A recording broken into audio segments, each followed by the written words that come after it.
Welcome once again to two middle-aged men with beards talking about video games. Graham Banks. Steve, call that a beard? It's not a beard. It's me being lazy and not shaving for about 8 weeks. Okay, fair enough. 6 to 8 weeks. I just thought it'd be funny to introduce the show like that instead of saying it like the normal name. Like the Should I Play This Game podcast. As if you are watching the video version, you will see on the screen. And that it is episode 293, and it's the 5th of February, 2024. Our first regularly scheduled podcast of the year. Coming back after Game of the Year. I'm back at work. Not today. Oh, are you? Well, you're back at work. Oh, okay. I've been back at work this week. Okay. Friday Night Fun was the first shorter work-based one. I started that at 4. But, hey, we got to make money to buy video games, don't we? That's generally how it goes. Disappointingly so. Yes. Man, some shit's happened over the goddamn break, too. Not personally. Just in the world. Yes. There's a bunch of wrestling stuff I could talk about. I'm not going to, but I could. You've got your own Goddamn podcast. You've got man. your own videos to do that on. Goddamn Vince McMahon, you son of a bitch. Moving on. So, we're going to talk about what we played over the break that did not make the game of the year. One of us has way more games than the other. I wonder if you can guess who that would be. And I reckon it might not be a bad idea to look at February's games coming out. Yes, we could do that. In fact, we could probably look at the first quarter. Let's look at the first. Look at February and March. February and March? Shit. I mean, February's got a lot. Yep. February's actually fucking kind of stacked. But anyway. And a lot of people got laid off in video games. What a fucking bloodbath January was. Jesus Christ. Oh, last year was too. Last year definitely was, but January was damn near 6,000 people. Yeah, well, the big problem is that all those companies, they expanded so much over the COVID period because... Embracer in particular being one. Embracer being one of them. And then Microsoft on the heels of the acquisition. On the acquisition to a degree, obviously grew by several thousand, were just buying the complete new companies, massive companies in themselves. But yeah, obviously that was never going to last that long, and the consequence is they've now got to downsize to cope up with it. So really, it was just ridiculous level of expansion during COVID, which was never going to be sustainable. So fucking Embracer. Anyway, let's not talk about the Bombers. Let's talk about the Stunners. Boom! Made it work. I'm the greatest. Graham Banks, you have continued to play the Talos Principle 2. I have. So that game was sort of got a bit of a run during the Game of the Year stuff because it was on a couple of lists. This is true. But I had not finished it at that point, and I still haven't finished it because it's a pretty. I was going to say, does that mean you finished it now or what? It's a pretty big game. Oh yeah. It's got. So you might recall from the demo that they put out sort of middle-ish of last year. When did we do that video? October-ish, I think. Yeah, I think it was around October last year. We had. So we did. Yeah, they had one sort of level of the game. Each level contains 8 numbered puzzles, 1 to 8, not surprisingly. You can do them in any order, but the game implies you to do them in the order that they're numbered. Not that it really matters. Each level also has what they call lost puzzles, which aren't actually lost. I'm not too sure why they call them lost puzzles. They're not lost, you just don't do them, but that's how they've classified them. You've also got 1 gold puzzle in each level, but that only becomes available once you've done all the other lost puzzles. There's 12 separate areas, so there's 24 of those puzzles. You do all 24, and then the gold puzzle in each area unlocks. You've then got a lost a lab. I think they might even call them lost labs as well. They're just like they're not puzzles. They're just things you go and find in the environment. And then there's three little spark things you can find as well in each level. One of them you get from completing all the puzzles in each area, so you get one just for doing that. And then there are these statues, essentially statues that are in the environment in each area as well. Some of them is linked to like a puzzle, like you've got to go, like not a puzzle, so for one example, you walk up to the statue and there's essentially a mural on the statue's sort of block, plinth that it's sitting on, and it just numbers. It had 4 numbers on it, 2, 4, 7, and 8. I think were the numbers on one of them. So if you go to those particular puzzles and find the block that actually highlights the number, like the entry says here's puzzle number 2, go behind it. There's a switch on it. You flick the switch on all 4 of them. That then reveals the spark for that particular statue. Do you have to do it in order? Nope, just doesn't you do all 4 of them, you're good. Well, you probably, I don't know if you do them in order. I did them in order just to make sense to do them in order. But you don't. I don't know if you have to necessarily do them in order. You just got to have them all activated. One had like a X marks the spot kind of a map on the plinth, and went to that spot. And there's a switch to switch that one switch that revealed it. The other ones is the other type of ones you can have is, and these are the ones I actually like the most, is they'll require their little picture will just have one of those coloured receiver pictures, but it's not colour, it's like it's in bronze. You look at the statue, there always wants a green one.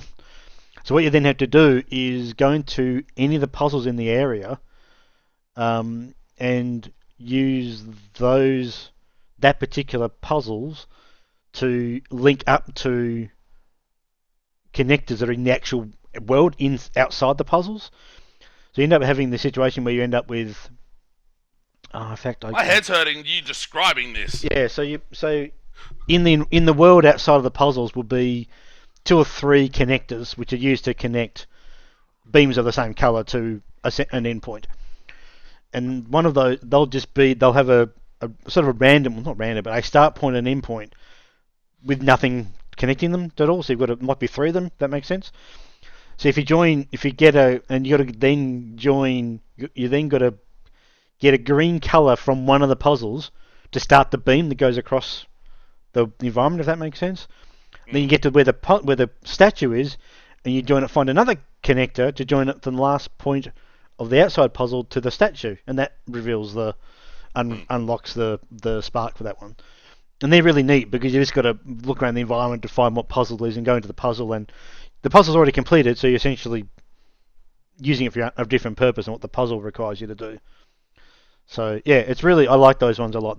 Not everyone has one of those, and the other ones you've got is a third type is there's a little ball of particle ball. I think they might even call it a particle ball that just is in a random not random, but in a starting location, and you basically got to follow it until it gets to the statue that it sort of belongs to.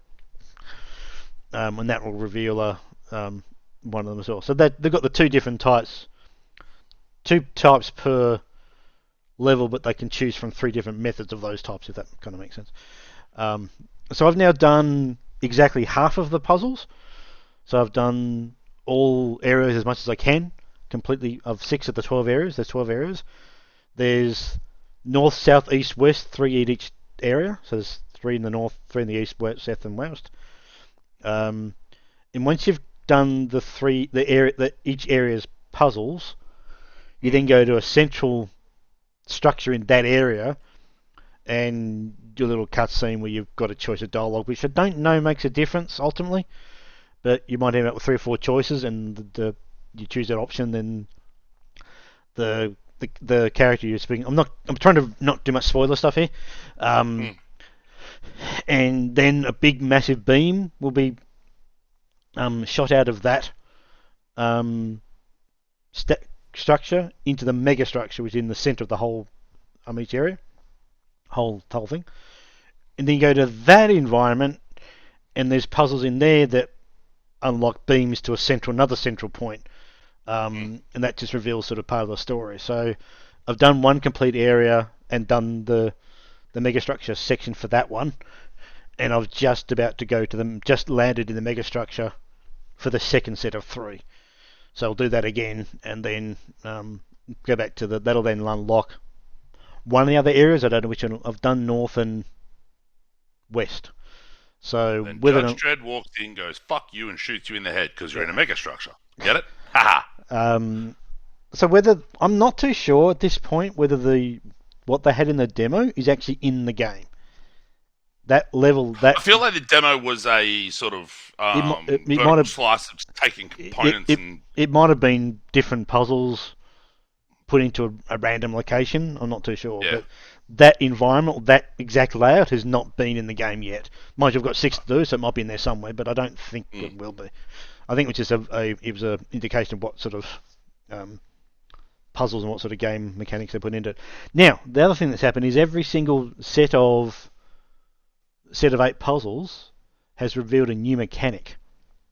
So, standard, like you probably remember from the first game, you just had the connectors that allowed you to join a source beam of red or blue or green to an endpoint. You then had blocks, blocks you could pick up and get height. So in this game, they introduced, I can't remember what they actually called it now, where you can join 2 colours and make a third colour, which isn't actually correct in terms of the colour scheme, but we ran into some of that in the demo where that was breaking me a little bit. Yeah, so the colours don't actually make sense to the colours they would actually make in the real world, but they've got their own, colour schemes or colour matching. They've got an internal logic to them. Yeah. But not a colour logic. Yeah, just not the ones you would expect. So red and blue make green, which doesn't make any sense at all, sort of thing. Anyway. Red and blue make purple. So they've got that, but then they also introduced I think they call this one the inverter, which only allows you to go from red to blue or blue to red. So it allows you to basically change colours. Oh, okay. Which is pretty neat. They've got in one of the areas, they've got a driller, which allows you to make holes in certain types of walls. We saw that in the demo. That was in the demo. Yeah. Yep. That allows you to sort of, send beams through it or even pass items through it. You can't physically go through it yourself. So there's that one. They've got I don't know what they call it now, but I call it the absorber. So it's a little a thing on a stand, and you point it at a red thing, and it absorbs the color. And then you can have a mobile source of that color go with you anywhere you want, which is pretty neat. Does it dissipate that color if you shoot it somewhere else? No, it stays like that forever. You can manually it holds the color until you change it. You can discharge it and then change it to a different color. Yeah. Yeah. So that's a really neat one. They've got in the second last letter I just did. They've got the ability to the game's sort of based up on like you play a sort of a robot-y humanoid kind of a character, and actually having the puzzles in that one. You can actually, they've got other humanoid characters in the level, and you can actually take control of them. So you can have like 2 or 3 of them in the level, and you can sort of switch between them. So you can have one up on a high platform, and then switch to another control character, do something, and that triggers the other one to do something else, sort of thing. So that's Have you tried walking them off that platform? They just fall off it. So. So nothing. They fall off, but no sort of interesting little achievement pops or nothing like that for you did this, No. And then the one that I've just done and just completed, they had little platforms with an item already in it, and you walked up to one of your own items and you swapped it over for something else. Okay. So you might have, say, on the platform might be a block. You walk up with your connector and you swap it over, and you take the block, and this connector goes onto the thing to be swapped up later. So you've got this really interesting mechanic where you've got, I've only got 2 items I can use, but I've also got 2 items on that, so I need to swap between them and get it to sort of. So the mechanics they've introduced are actually really kind of neat. Not too sure they're going to have any. I don't know what else. If the 7th area is going to have another mechanic, and then each area is going to have its own mechanic, and the last area will be all 12 combined in some massive level. I don't know how they're going to sort of structure that. But yeah, I think it's a really, really good game.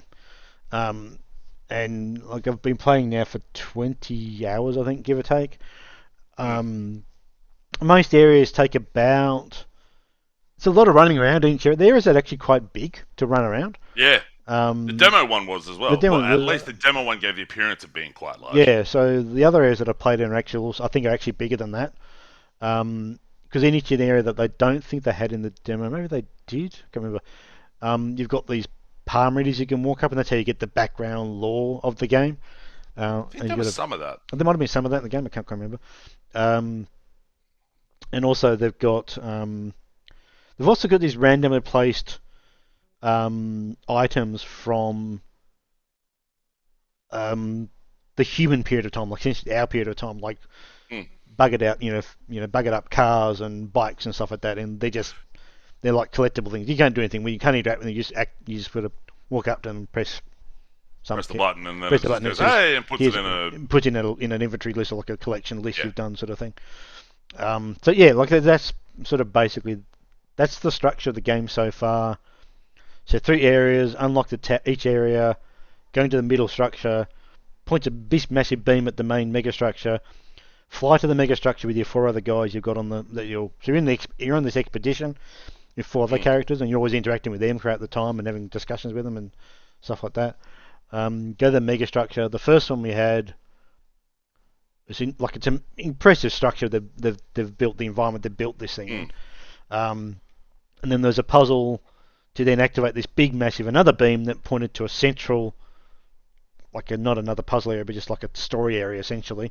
A receptacle. So there was some of that in the original off the top of my head, where the end of each area you'd point some mad beam at some tower. Or so they've sort of basically gone that and taken it a little bit further, and so you do that 3 times in these big areas, then go into the mega structure and do it again essentially. And that's where they do the big major story dump, is in those sections where you're sort of meeting other characters from the past and stuff like that. So I'm assuming that this next area that I'm about to go into will be exactly the same, but I don't know. I assume it will be. The other one they've also done that's a bit different is like not the mega structure, but the structure in each area. To get to it, you just don't walk up to it and walk into it. You've got to start you might remember this from the demo. I think this was in the demo. Like a monorail sort of train thing? No, that's how you get from area to area. But in each level, once you've unlocked at least 8 puzzles, whether you've done 8 numbered 1 or 6 numbered ones and to the lost puzzles or whatever combination you do it in, you can then access the tower by walking through this sort of gate thing that's got the 8 puzzles you've done on it sort of marked. And then you've be given the pieces, the Tetris pieces essentially. Yep. To build Tetraminos to then build a path from where you start to a platform or another island that the structure's on. So that's pretty fucking cool. Yeah, so you're sort of building this thing, like you're using the pieces to build a path to it. And once you've locked it in, it sort of stays locked. But you can also, I buggered it up. That's not going to line up. You can then sort of retract your steps and retrieve pieces and try again, sort of thing. And sometimes you've got to do that once to do that one path, and that's enough. Or sometimes you have to do it twice. And sometimes that starting point is on a set path because they've got like rocks, or the environment forces you in a certain particular path until you get to a point, then it opens up and it can be any direction you want with the piece you've got left. So it's just some very neat things they've done. Like they've taken the puzzle mechanics of the first game and have gone a fair way with it, to just make it a lot like there's a lot more you're doing.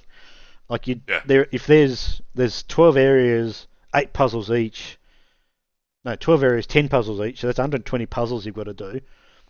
Plus, once you've unlocked that, there's another 12 additional puzzles on top of that, just in the main area. Then in the mega structure, theoretically there's another 12 in there. So you're looking at 150 puzzles, give or take. So, and some are dead easy. You walk in and go, I know what to do.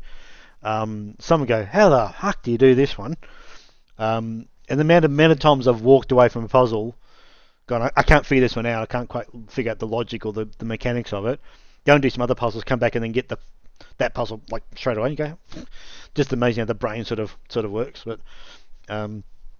But yeah, like it's I really like that game an awful lot. It'll be, if we do if we didn't do it this year because we didn't do it for 2023, wasn't enough. Wasn't enough of them. But if there's a best game for non-2024 one we do, this one will be high up that list. But yeah, I'm really, really digging it. You have confirmed for me that I am too stupid for it. The other game I've played is a bit of an old one come back. I didn't realise this game was back out in 2018. It was a bloody long time ago. Yeah, it is. Oh, shit. Yeah, it's a 6-year-old game at this point. Well, nearly 6-year-old game. So, a friend, mate of mine, we used to play this game. We have played this game in the past. And he reached out to me just after, just in the year, saying, "Hey, have a look at this." And he sent me a link. And what they've created has solved the one problem we had with that game, just playing as a duo. Was they've now created what's called Safer Seas, and that is basically an instance co-op only version of the game. Where you don't have dipshits coming along, like wrecking your ship and taking your shit. Exactly. So they've renamed that other part of the game High Seas, which is cool. So they've now got this thing called Safer Seas. It's got pretty much everything in it that you want, but it's got reduced rewards out of it. Okay. So in terms of some things you just can't do at all. Monetarily or material-wise, yeah. So like that, you just don't get as much. Yeah. So it's quite a big reduction. They've reduced it to 30% of what you get in the normal game, which is a fairly big hit. But everything else in it is there. Like you can do the tall tale stuff, which is the story-based content you can do. Yeah. Which includes the recent Monkey Island stuff they did, sort of latest last year. But yeah, there's no PvE in it. You do still get the AI-controlled skeleton boats, and they do attack you. And I think serve the purpose of the so PvP sort of stuff. Yeah, so they've sort of redirected that into these which already were in the original game. So they weren't. That's in the original part. They're already there. But we played for about 2.5 hours last night and did one of the tall tales we tried to do from years ago. And the big problem we had with that game was not that necessarily you would grief, but you could be. Like you were frequently, you would be attacked and you just want to get out with what you had. But what also made it is when you're doing these tall tales, which are essentially story-based content, it's not instance at all. So if you're in a party, if you and I were in a party, and we went into a story component, it's not instant just to us. So you end up having this situation where you have other groups of people in it, and they're not necessarily doing the wrong thing, they're doing the right thing, but they're progressing at a different rate to you. Their own pace. And you have to wait for them to progress it. Yeah, before it just became so utterly confused as to what the hell was going on. You had these two competing groups, not competing, but competing in the story component, and it was just so confused as to what was doing what and who was doing what. So I don't know where. Victim to the goal. Victim to the person who talks. Yeah, exactly. So you just sort of didn't really know if we were doing something wrong or they were doing something wrong. You better hit that fucking button. Or they were they just weren't hitting the button because they didn't know, but we knew. But then if we did it, does that mean I don't know? So it was just really, really confusing as to what was going on. And you could whether or not you could fuck up their progress or so if you instigate their progress. Oh, shit. So it was whether that was actually happening or not, I don't know. But it was just so confusing. That's what we just didn't know if that was happening or not. So with it now being just the two of us, effectively, you can do up to 4 players on this Safer Seas mode. The difference being is it would just make your boat bigger. So if you've got 4 people in the mode, it gives you the bigger ship to play on. Basically, that's the only difference. But you can't do 2 ships of 2 playing in the same environment. You've got to be on 1 ship together, which is fine. So it's still not player versus player. It's still turns into PvE essentially, not PvP. Yeah. So So it's just a good mode. It's exactly what we always wanted back then. Because you always read stories if you look online around that game, and still probably there now, that would say if you had a problem with this particular level or people playing, griefing or whatever, just change servers, and that was essentially a completely hidden part of the game. That if you basically quit out and started again, you technically changed server, but you had no idea if you'd actually done it or not. So it's just this, and that's what everyone just said, just change servers, but there's no button to say change server. So you just had this theoretical thing, if I did this, have I changed server? I got to get to the location and find the fuckers are still there. I don't know. Which you'd never really know unless it surfaces the server name on the screen. Exactly. So you've just connecting and wouldn't all that you just sort of didn't stuff, know, so. but that's what everybody would say in forum posts. Just change server, but no one explained how the fuck do you change server and actually know you changed server. Because most people who comment on forum posts tend to be fuckwits who are like, no, get good. Well, there is that too, but yeah. So they've created this Safer Seas. So there's a bucket load of story content in that game that we never actually completed because of that. Because of the running stuff, into the PvP stuff and all that sort of deal. So we'll just slowly work through it now that it's there. They've reduced some of the rewards you get from the various monetary missions. rewards, all that. And I think they've also capped some of the levels you can go up to in some of the... Because they had... what are they called? Groups of factions, I think. They might even call them factions. And you can level up with them independent of each other. Up to might even be like 100 or some massive number now. Might have been more than that now. They've limited that to, I think, 40 in this Safer Seas things. Fair. Yeah, which is... Look... That's the reason why I'm not playing it for that stuff. I'm playing. Yeah, you're not playing it for the MMO-like elements or the MMO-like experience. You're playing it for essentially the Skull and Bones. Then is that more of the MMO style? It's more of the it's the RPG element of that one because you've got the or less MMO, I guess. Yeah, less MMO, more RPG because in that game you've got Well, you've got the PvE is a bigger component of it, but the thing there's also the thing about the PvE in that game is it's way more obvious that they are enemies or they are PvE or AI or AI at least. But also you've got a more structured story in theoretically more structured story in Skull and Bones, whereas in Sea of Thieves you don't have to do any of this story stuff at all. You just sail and go and just fuck around, just go to an island and see what's there or. Go to an outpost. Isn't the Skull and Bones PvP stuff limited to specific areas, or don't you have to shoot on dudes a couple times before it actively triggers PvP? Yeah, like or PvP like would like in the PvE sense, even that's the sort of similar thing as well. Like if you just sail past an enemy, they're probably not going to attack you, but if you attack them, they're definitely going to attack you back, sort of thing. Whereas, of course they will. As in PvP, I think that's a bit up in the air in at the moment because it's not really known what that's going to be like, But even in Sea of Thieves, like we went and did this story-based content, which took a long time because the story content is in Sea of Thieves is actually really deliberately paced, and it's really kind of slow in how it does it. And most of the things you're doing are environmental-based puzzles. Okay. There is combat in the game. The combat isn't bad. The combat when using a controller, I haven't done this with a mouse and keyboard. With a controller is kind of sluggish and slow in terms of your movement when you're trying to aim down sights effectively. It can be quite slow.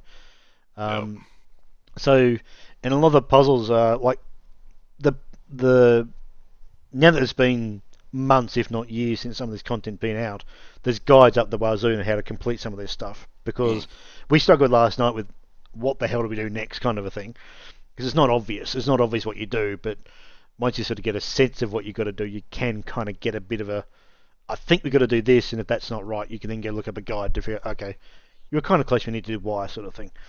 But I mean that game looks really bloody good. It's still it's obviously a stylized version. It's going to be it's a rare thing. Rare's always been fairly strong art style wise and stuff like that. So. In this game, I mean, there's a section we played last night where you're underwater, and you come across what is essentially we're doing the Pirates of the Caribbean story content they put in there 2 years ago now probably, and you're swimming along, and then out of sort of the depths of the ocean, the black pearl is now on the bottom of the ocean appears on the screen, and just the way it reveals it is so fucking cool. It looks so good. And then once you're on top of the water in that game, even though it's stylized, is really bloody impressive looking water. Skull and Bones is in that direction too, but it's a bit more realistic, quote unquote. Yeah. But yeah, like I'm really when you sent this message, this link through this YouTube video that they released, and this is exactly what we wanted years ago. To Yeah. just play the story content. Don't give a rat's ass about the other stuff. Well, I certainly don't. And you just play it through at your own pace.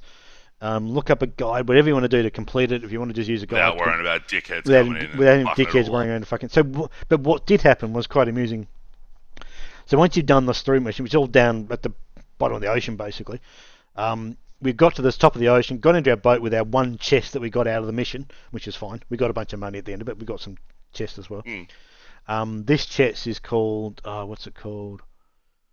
Something sorrow, and it's always crying. Basically, this chest, the water always coming out of it. Yeah. So if you put it on your boat, the boat starts to fill it with water.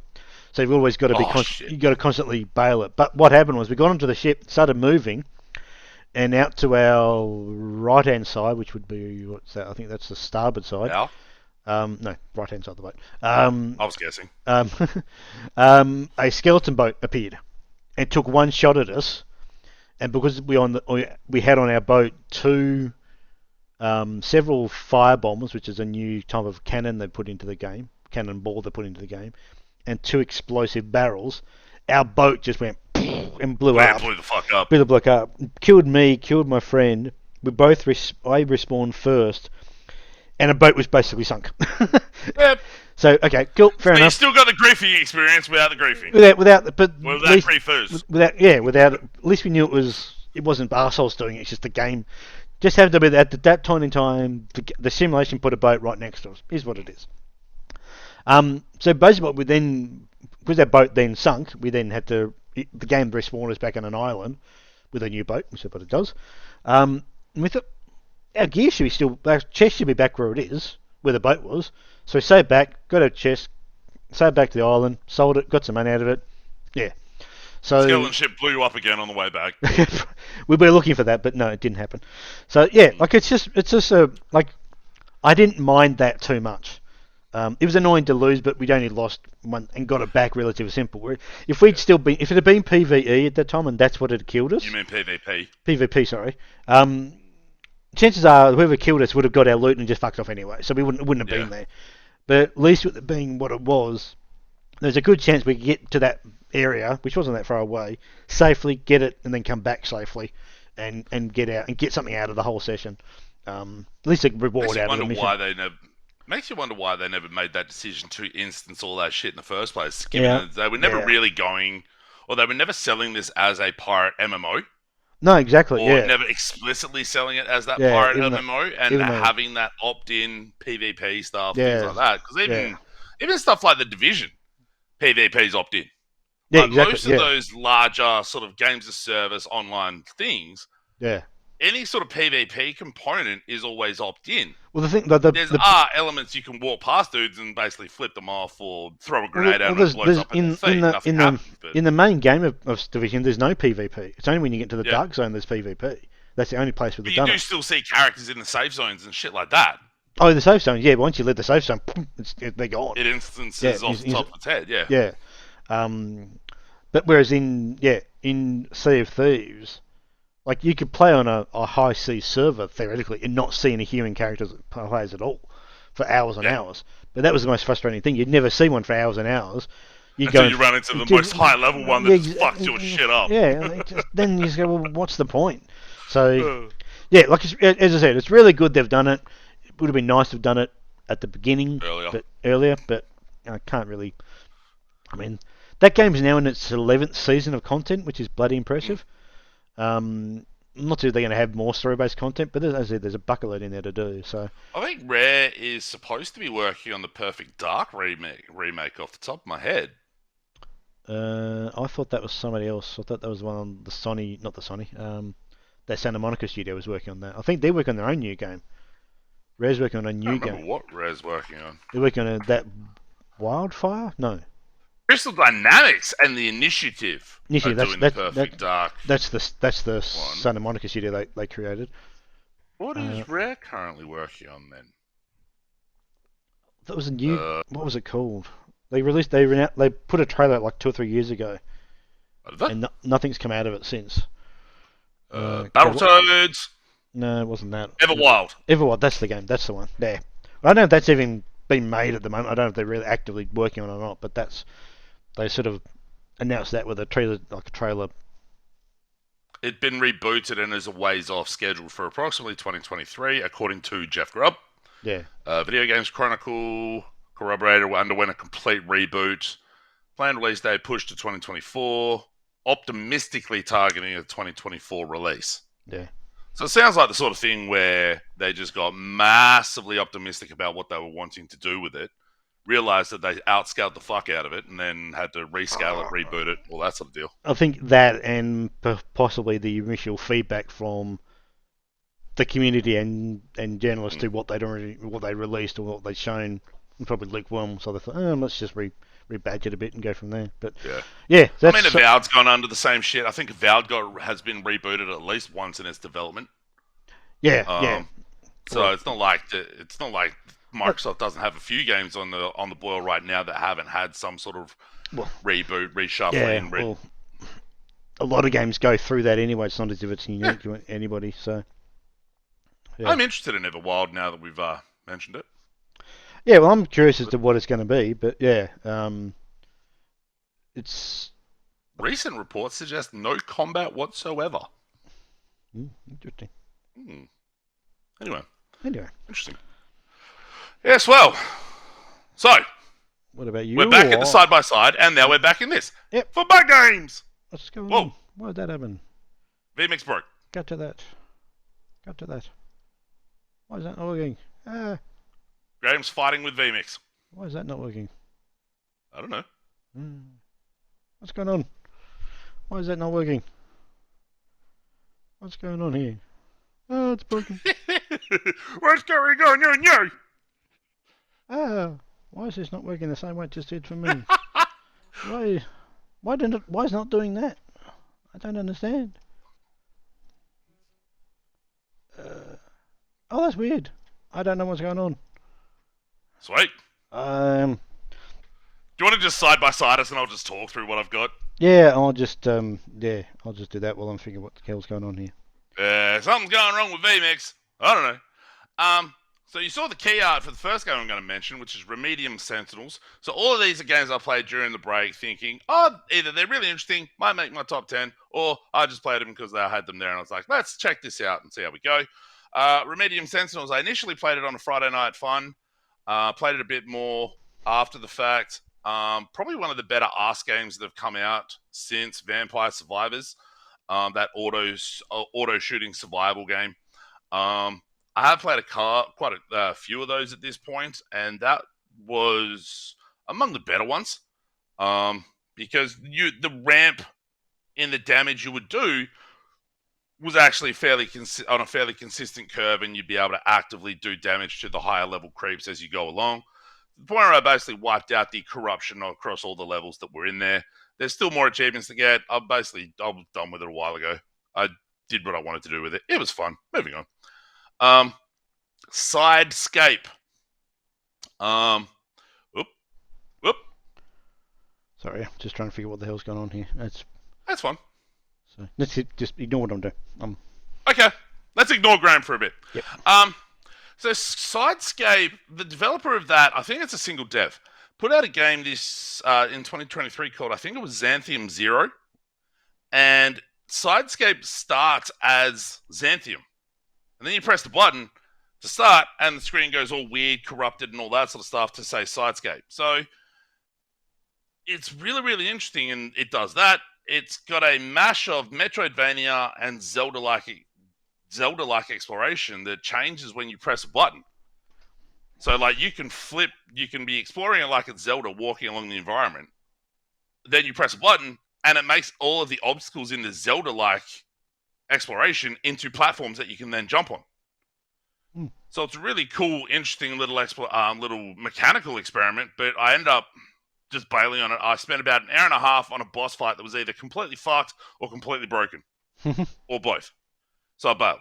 But the idea was super interesting. It's just the game part itself didn't hold up. El Paso Elsewhere is a game that I thought might come up in Game of the Year. It surprisingly didn't. I like the look of that game. I think it had some really good music, but it was just really overly verbose and had some really bullshit concept combat conceits that get in the way of it.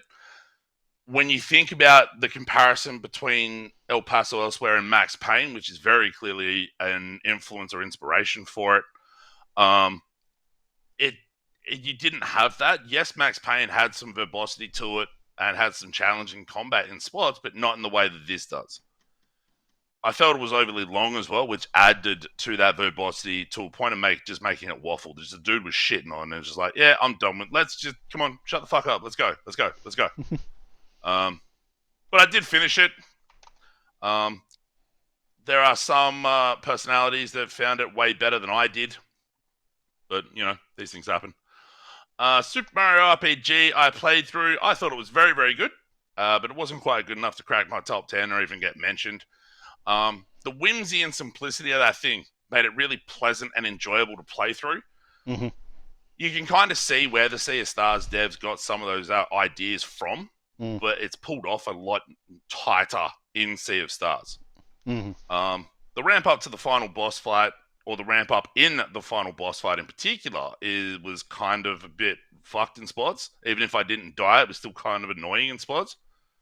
But it's still, I don't know if that's the function of that was the end boss fight from the first game, so they had to keep bringing that back over, or it's just developers really struggle with the construction of a final boss fight, which that's still a bit of a hard thing to pull off. Which I know it's hard to pull off that sort of final ramp up. How do you do that in a way that's both satisfying and doesn't piss you the fuck off? There were some post game bosses, items, quests, all that sort of deal to do.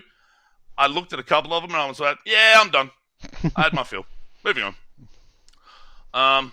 Valfaris Mechatarian was a game I was really quite interested in and quite excited for when I heard about it and when it came out. And then I played it, I became really less interested and really less excited because Valfaris was the sort of metal sci-fi side-scrolling shooter, sort of like Contra, platforming shooter. This isn't that. This is just a side-scrolling like spaceship shooter, like R-Type and stuff like that. Oh, really? Oh, okay. Yep. They narratively justify it, but I wanted a proper sequel to Valfaris. This continues that story, but gameplay-wise, it doesn't feel like it's a continuation. It feels like this weird spin-off, like some sort of distraction more than a proper sequel, which is kind of annoying. It looks nice enough. It plays well for what it is. The soundtrack's pretty solid. You'd read reviews, though, and it's like, yeah, that thing. That's actually the ship you fly, too. And a lot of the reviews are all about, oh, it's so metal, it's so cool. And I'm like, yeah, it is, but it really holds on to the traditional metal sound of like Priest, Metallica, Maiden, stuff like that. Not that I don't like some of their songs. Mm-hmm. I'm interested in. And there's just not as much diversity in that sound. And it's very much this old school 80s metal fandom or like tributeness to it, I guess. Which, yeah, I don't know. I'm disappointed in it, to be perfectly honest. If we had it most disappointing, that would have been on it, no doubt about it for me. Okay. Now, I just realised that your audio might have been off for a while, so it might have been cut for a bit. I don't know how long though. So just keep going, and we'll just have to. It's back on now, so we might have lost a bit of that whole section. So. Oh no. Okay. Just keep going. I shall. TV is a game I was really quite interested in when I heard about it. It was like Metroidvania Bullet Hell, but as a platformer. So there'd be like all the enemies would shoot mad bullets all over the joint. You'd be platforming all over the place, trying to kill enemies and stuff like that. I underestimated just how anime this fucking thing was, though. Like, the anime-ness of it gets all in the way of the progression and the appeal of it, because there's a weebiness to the characterization and the hyper over-the-top voice acting, like that very anime Japanese-ness, where it's like a lot of the characters when they speak, particularly the character in the left on the key art, super high pitched. And then I saw a forum post, I think on the Steam discussions, where someone was talking about the developer's last game, showed a portrait of one of the characters in that game, and then the character in the back on the right has quite a large proportioned chest. Mm-hmm. In a way that's like completely exaggerated compared to their last game. So it's like people must have been just going, it's not big enough boobies in the anime. Nah. I went on the Steam discussion boards to express that, and then basically someone responded saying, you basically came on here and had all the intention to hate this anyway. Yeah. I'm like, yeah, but a lot of anime dudes are perverts. Fuck off. I probably should have paid more attention to the reviews where they talked about that anime-ness. But it's all about that length. Like, 12 to 20 hours is a good length for Metroidvanias to me. This is meant to be about 30, 35. And it's just, there's a surface level density that hides just a bunch of busy work that gets in the way. When you compare it to something like Laker, which didn't have that. But yeah, anyway. Stop Dead. I didn't realize this was in early access, so I played way more of it than I probably should have. Whoops. First person Hotline Miami mixed with Super Hot. Okay. To an extent. Not the time stands still when you stop. You die when you stop. Okay. So you have to keep moving, picking up objects and throwing them at dudes. It's really cool, but it's fucking hard at points. To the point where I was ready to swear and start throwing things a couple times. Then I realized it was early access. I'm like, oh, why the fuck am I pushing to play this, finish this? So I stopped. But there's a sort of grunginess to the look that's super cool. There's a sort of that cyberpunky punk rock vibe to it I really dig. Just the visceralness of like picking up objects, throwing them at dudes to kill them, and just chaining combos. And you can pick up the enemy's dead bodies and throw them at other people. But even when you get into an elevator and the elevator's going up floors, you have to run around in circles on the elevator just to stop from dying. Oh god, yeah. It's really, really cool, but it's fucking rough. Yeah. David Szymanski. Another small little first-person shooter. So this is the dude behind Chop Goblins and Dusk. He put out him and his brother, I believe, put out a first-person shooter early in January called The Pony Factory. I played it on a Friday night show, and I finished it in about half an hour, 40 minutes, because that's what his games are now. Just these really cool experimental first-person shooters that just do weird, fucked up things. And this is a weird, fucked up thing. In a great way. I really dig his games. Will they get remembered at the end of the year? Maybe not, but the experience itself is super worthwhile. If you wouldn't mind scrolling down for me, please. We are looking at fixing this part too, but it didn't work today either. A lot of things haven't worked today by the looks. Yeah, here we go. I don't know what the fuck's happened. Well, obviously I don't know what's happened. I haven't looked at it, but still. Sands of Aura, meant to be sort of like a mix between Diablo and Dark Souls.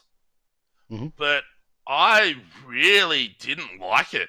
I thought I had a bad camera where there was some really awful and awkward zooming in and out. That the way in which it did it, but particularly during tunnels and stuff like that, the way it did it, there was almost a motion sicknessy vibe I got from it. Not that I was anywhere close to vomiting, but it just really off-putting. And it wouldn't show you enough of the screen. It was pretty awkward to sort of move it around and just using the camera to try and traverse the environment. I just really did not enjoy. Okay. The combat seemed really kind of limp and gutless. Felt like there was very little impact to what you were doing in combat.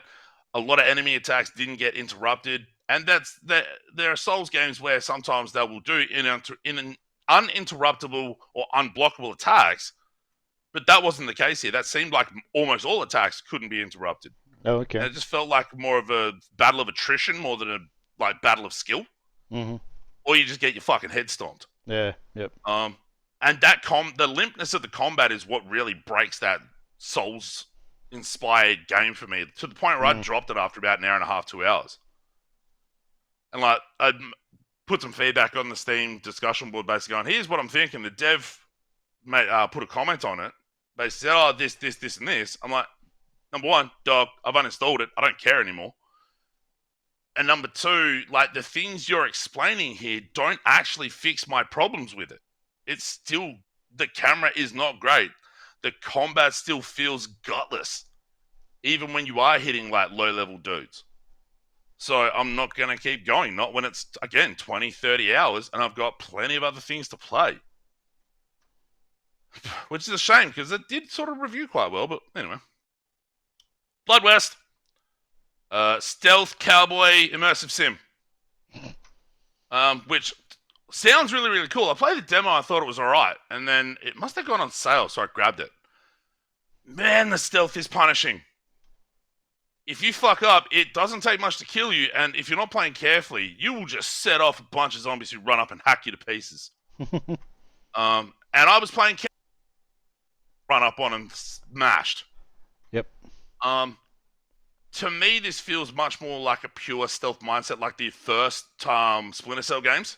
Okay. Yep. Not like not like Deus Ex, where you could stealth for a bit, and then if things go wrong, you could just like start shooting fools. You'd have an axe, like just a standard fucking axe, and you can sneak up behind them, take this big fuck off power swing, smash them in the head, and that was super satisfying. That was really fun. Very, very open, very unguided, which in some ways has its benefits, but man, it has its drawbacks as well, where you don't know what you're doing. Enjoyed it enough, but not enough to keep playing. It's pretty brutal. It's pretty rough. You have to be very into the stealth aspects of the first-person immersive sim, sort of like apparently along the lines of Thief. Okay. Those Thief games that came out a while ago. Mm-hmm. Not for me. SteamWorld Build. I want to love you, but you hate me so much. I had 2 runs all up. Mm-hmm. One I played for about 5.5 hours, completely fucked myself and had no more room on the map and couldn't progress because my villagers kept getting pissed off at me. Because How did they get pissed off at you? They keep getting happy about the some of the things that you would set up for them. Yep. And then they get pissed off all again because it wasn't being produced quickly enough. Oh, okay. Yeah, you sound like you expanded too quickly. I did that, and I tried making it too symmetrical by having like 6 houses in a row. Yeah, don't worry about doing that. No. I can't not do that, Graham. So, like, if you do 3 houses, then a little road connecting 2 roads, and then another 3 houses, that works a lot better. Mm. But even on the first map, I still I ended up finishing the rocket and jetting off Saturday night. Yep. Finally. It was really funny, though. It took me nearly 6 hours the first time to get to where I was. On the second attempt, it took me about 2. Yeah. But man, like, even on that first map, I ran out of room to the point where I had, what was it? I was not meeting the demand for the workers by about 30 or 40, the engineers by about 200, the Aristobots by about 300, and the scientists by about 120, but I still managed to get it all together. I was like, all right, fuck this. I'm not even focusing up here anymore.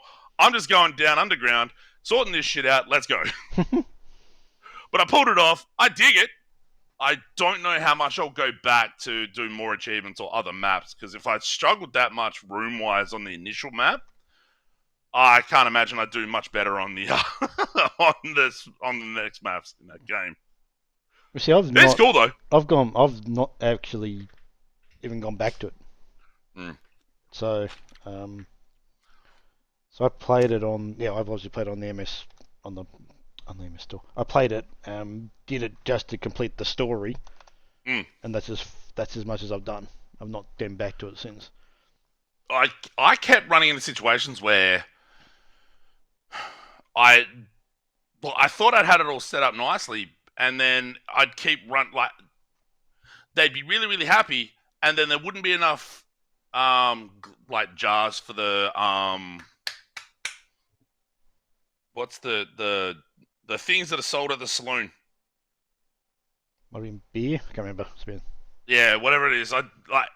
But I'd put more of them down. But the problem I wasn't I wasn't looking at the actual graph that showed the production versus the demand. Mm. So I put a bunch of glass blowers down, not realizing that I'm not getting enough sand, or not getting enough this, and not getting enough that. But even then, like, that map felt seriously small. Mm. Like, I had next to no space left. I think I was running out towards the end, but only towards the end.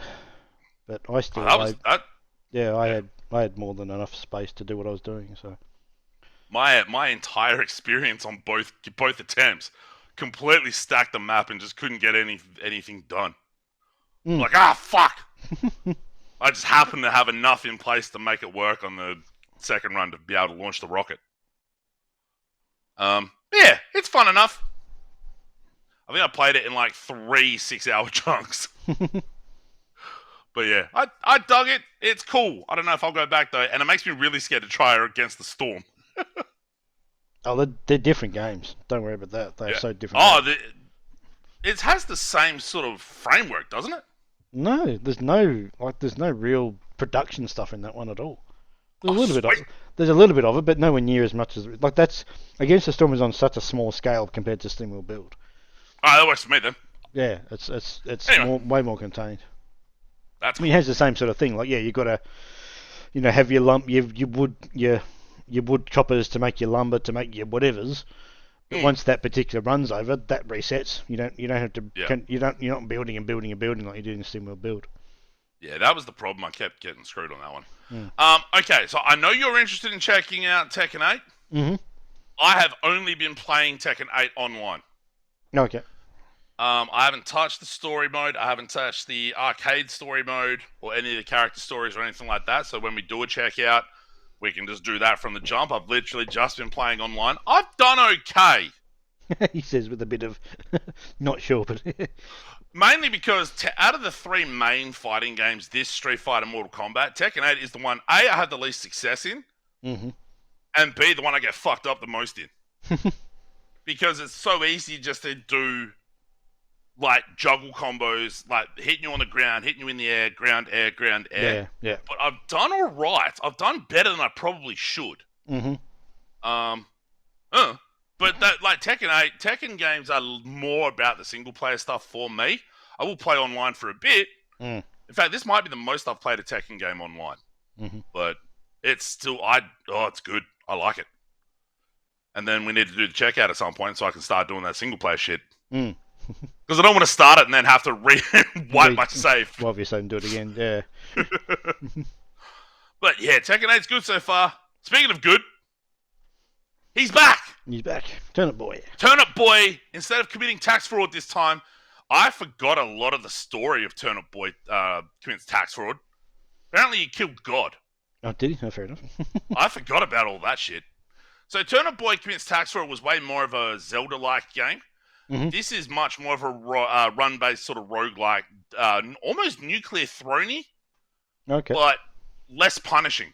There is still the progression elements of there's doors that are locked, and as you progress, you kill bosses and enemies, and you'll get key cards to open those doors and all that sort of stuff. The writing is really quite strong. I dig the music. The music's pretty dope, and it was fun enough. I think the first game from as a holistic package is stronger. And I really like Turnip Boy gets a name by the end of the game. You can't give him a name. His name's Turnip Boy. Exactly. See, I agree. But they gave him a name. I don't like the name. There is a great little addition to the concept of Turnip Boy before the end, which I thought was great. But then they gave him an actual name, and I got bummed out. But yeah, there's some decent weapon variety. It does get a bit repetitive because it's not like where I talked about RoboQuest in Game of the Year, where you have multiple different pathways, and those pathways are very different environmentally and some of the things that ask you to do. This isn't. This is very much that run based through the same environment and be able to do the things you need to do in that order. Mm-hmm. But it's fun. It's pretty short. I'm done with it. I finished it. I got all the achievements. Less than 6 hours. Mm-hmm. 5.7 hours for me, which I dug. Mm-hmm. And there's a demo for Mario vs. Donkey Kong on the Switch. Mm-hmm. I played it. It only had 4 levels and they were pretty simple, which makes me a bit worried for the main game because I know I'm not the best at puzzle games. But it looks very, very nice. It looks very pleasant. Has a nice sense of whimsy and charm to it. It's fun enough to play and control. You don't have a run for Mario, so the platform is a little bit slow and a little bit stiff. Mm-hmm. But otherwise, I will probably get this. Mm-hmm. I'm thinking. And I will probably at some point just go, fuck this, because the puzzles might get too hard for me. But there's also that Princess Peach game I'm looking forward to. That should be cool, hopefully. Mm-hmm. But yeah, that's the games. Hmm. So if you want to go back Mm-hmm. so people can see our lovely, charming faces. Have you got any idea what's going on with vMix to cause that, or not yet? Not yet. I still don't know how much audio we lost of you, so we'll just have to see. I had one main viewing. Godzilla vs. Kong. I finally watched it. It starts off assuming you either remember some of the narrative hooks of those past movies or watched them recently. So you can get a little bit lost in the start fairly easy. But man, it's incredibly entertaining. Like visually and action-wise, what's in Godzilla and Kong just fuck each other up. It's great. And there was something in there that I didn't expect, and that was really surprising and cool too. And there's a Godzilla X Kong coming out this year. They're working together for some reason. I don't know. I'll do the must listens at the end. No, do it now. It's in your section. That's when you do it. Okay. Oh, because normally we did them in the beginning of the end, so we're changing the format. Might as well do it in your things. Do it in your section. Why not? So I've got a couple. Not a couple. I've got 5 actually, because we've had a bit of a break. 3 of them are 2024 albums. One is a 2023 that didn't get in. I didn't listen to it enough for album of the year. One is from 2012 that I found out about online. Shaldia, The Edge of Perdition, is a very cool, very heavy EP that I really enjoyed. Something I think you might like, Graham, is a band called Unprocessed. Mm-hmm. And the album is called And Everything in Between. It's sort of very proggy and very, for lack of a better term, sort of noodly on the guitar and bass stuff and things like that. Not a typical me album in the brutality or the heaviness or the to the point where there's maybe some screams in places, but most of it's very clean singing, stuff like that. Mm-hmm. You might dig it. Maybe. I don't know. Mm-hmm. You like Clutch. Clutch is cool.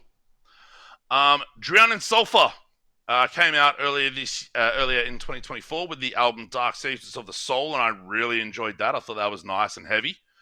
A band called Pterodactyl, but not spelt like the animal, Terror, Dactyl, with the EP album-ish Extinction Event. And then Enterprise Earth came out on Friday with their new album Death and Anthology, and that's fucking fantastic. They got a new singer that isn't a flat earther and isn't a conspiracy theorist, which makes it much more comfortable to support. And the music just ends up being fucking incredibly great. Very heavy in spots, nice variety in some places as well. Some bands doing some really cool things with deathcore. While some bands just sticking to the style but still being very good in their construction. Woo! Up the horns. Shall we begin the end? Mm-hmm. We should. If I can find the right one.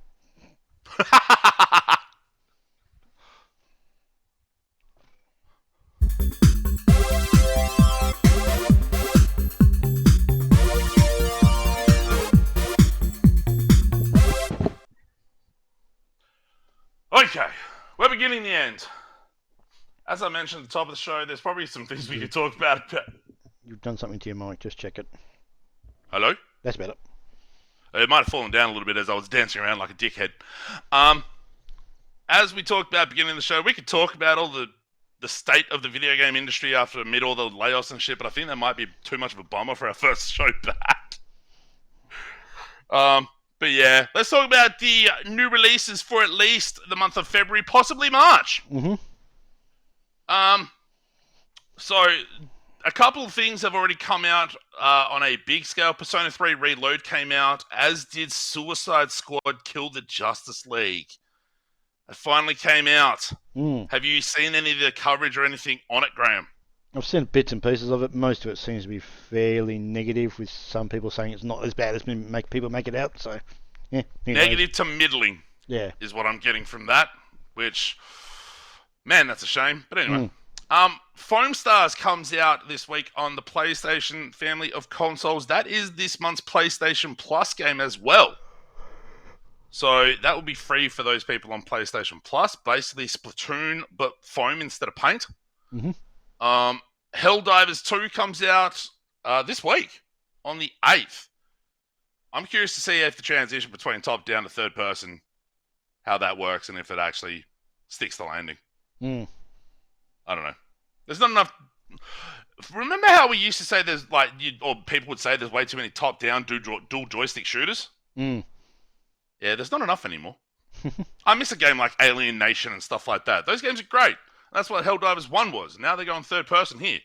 It worked for Risk of Rain 2. It may work well for Helldivers 2. We will know by this time next week, perhaps.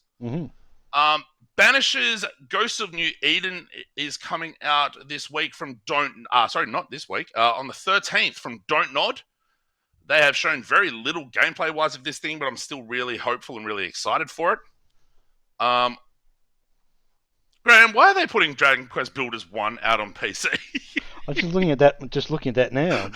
That's like a 18-year-old. Like how old is that game actually? It's an 8-year-old game. It's an 8-year-old game. It's been out on. What's the first time it's on PC? That's the big difference. Yeah. So it's on PC. But Dragon Quest Builders 2 is already on PC, and it's an improvement over the first one. Yeah, so I'm not too sure what. What? I mean, Dragon Quest Builders took the second one took like a good year or two to get to PC even, and even, god damn it. Ultros is coming out on the 13th, which is a really colourful, almost trippy sort of Metroidvania that I'm really looking forward to. Tomb Raider 1 to 3 remastered, any interest? A little bit, but not really. Academically more than... Yeah, more just curious what they do to it to make it, what they do to it, basically. There are a couple of smaller games like RZ, The Jewel of Faramore, and Solium Infernum, which is meant to be a strategy game. I can't remember what the go with that is. Solium Infernum. Sounds like I'm chanting to fucking summon a demon. Turn-based strategy game. Wait, that's not it. Simultaneous turn-based political strategy game. Fucking hell. That sounds rough. Any interest? Nope. Based on that very brief description? Nope. Alright. What else we got? Mario vs. Donkey Kong, I briefly talked about it, coming out on the 16th. That is, I think Mario's. Well, it is Mario's first big game of 2024, but also I think Nintendo's first big-ish game of 2024. Hopefully we'll stick to landing. Basically just a prettied up version of that Game Boy Advance game, which I was always interested in, but I just didn't play my Game Boy Advance enough to actually play, to get too many games for that. There's a part of me that's glad we didn't put money on Skull and Bones never coming out, because apparently it's coming out. I'm still not convinced it's real. I'm still convinced this is this is the conspiracy theory I'm hanging my hat on. The Illuminati is... Let's not get carried away. Yeah, apparently it's coming out on the 16th. Now, you've played the beta, and you have Ubisoft Plus, so that makes it a hell of a lot less of an investment, other than time. Thoughts? Yeah, I'm getting it. I'm going to play it. Whether I played a lot of it, who knows? But I plan on playing it to see what it's like, past that initial stage we had in the demo or the beta they put out. There's also another open beta coming out. Might be this weekend. Next weekend coming up, I think. Yeah, so it's Yeah. not that like the game's only out in like a fortnight or 3 weeks or something. So they're not. So that's just obviously that's probably more a stress test than I think anything. But yeah, that's yeah. I mean, I think I may have even I think I pre-ordered it on console, but I'll play it on PC just to see what it's like, and then I'll probably end up doing it on console once I get it. But yeah, unless the my Ubisoft Plus thing flows through to that, because some games do and some games don't on that subscription service for Xbox. Yeah, I'm not because sure Ubisoft Plus is meant to be part of Game Pass. Well, you pay an extra extra That's tier right. on Ubisoft, and then most of the games that are available through that service are available then on like the standardized versions of most of the games are on there, but some of them aren't. I don't know what it is, but yeah. Last Epoch, which is a Diablo-like action RPG, has been in early access for a while. That's coming out before the end of the month. What was the one that you played that didn't have controller support that you kind of dug, but were kind of That's called I Am Future, and they've actually put out an announcement. No, not that one. It was more Diablo-like. I Am Future is more a survival game. Oh, survival game. Oh, do you remember? You know what I'm talking about? You're talking about the one years ago? Yeah. Oh, that was God, what was that called? I literally deleted the icon. Because this came out about the same time in early access. This Wolson, what's it called? Wolson, Lords of Mayhem. Lords of Mayhem. Yeah, they put out. They had a control support to that months afterwards. They eventually got to doing it, but yeah. Did you end up playing much more of that or nah? No, I waited until the controller support came out, and then completely forgot about it. Basically. Nice. I did actually did install it sometime last year when I realised the controller support was actually out, but still haven't gone back to it. So. I kind of hope that that last Epoch doesn't have the Path of Exile fucking ridiculous skill tree that basically means you need a guide open next to you to play it efficiently. But I like action RPGs and Diablo games. On the 22nd, we got 2 non-driving driving games: Open Roads and Pacific Drive. Pacific Drive is meant to be like a survival game in a car, which is super interesting concept. And Open Roads is an interactive movie that people have been talking really highly about. Coming out, Open Roads coming from Annapurna.